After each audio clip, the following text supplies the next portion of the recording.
Kamusta ka na, mahal kong nobya? Sana ay mabuti, pati ang iyong pamilya. Ako ay ganun din, kahit nalulungkot. Sulat kasi sa'yo, wala ako nasasambot. Marahil ikay abala sa iyong pag-aaral, kung kaya't pagliham sa akin ay matumal.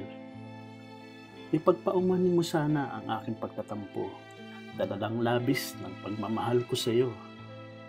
Ay siya nga pala, natanggap mo na ba? Padala kong pera para sa iyong matrikula. Pasensya na ha, medyo atrasado. Ngayong buwan lang kasi kami nakasweldo. Yung nais mo nga pala na bagong cellphone, pambili sa opisina ay aking ilolong. Budget sa pagkain ay akin na lang titipirin upang may pambayad sa aking hihiramin. Medyo nakakahinayang sa isang buwan. Kalahati ng sahod ko ay babawasan. 10 araw kasi hindi ako nakapagtrabaho. Mata ko'y natalsikan ng kumukulong espalto. Huwag kang mag-alala, ayos lang to. Importante nakabalik na ako sa trabaho. Panlalabo ng mata, mawawala din siguro. Ang kailangan masiguro ay ang ipon pag-uwi ko. May isa akong kasama na galing bakasyon. Pasalubong niyang kwento, ako ay napikon. Ikaw daw ay may katagpo sa isang restoran. Magkahawak ang kamay habang nagtatawanan.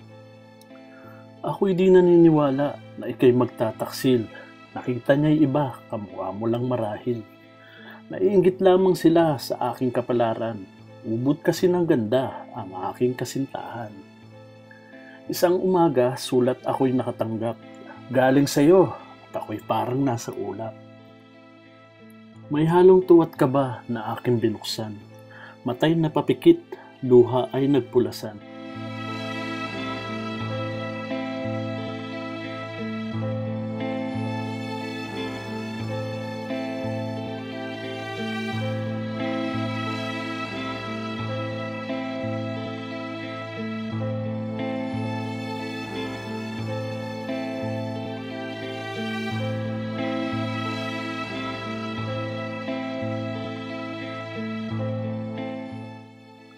Ulo ko'y nanlaki, parang sasambulat.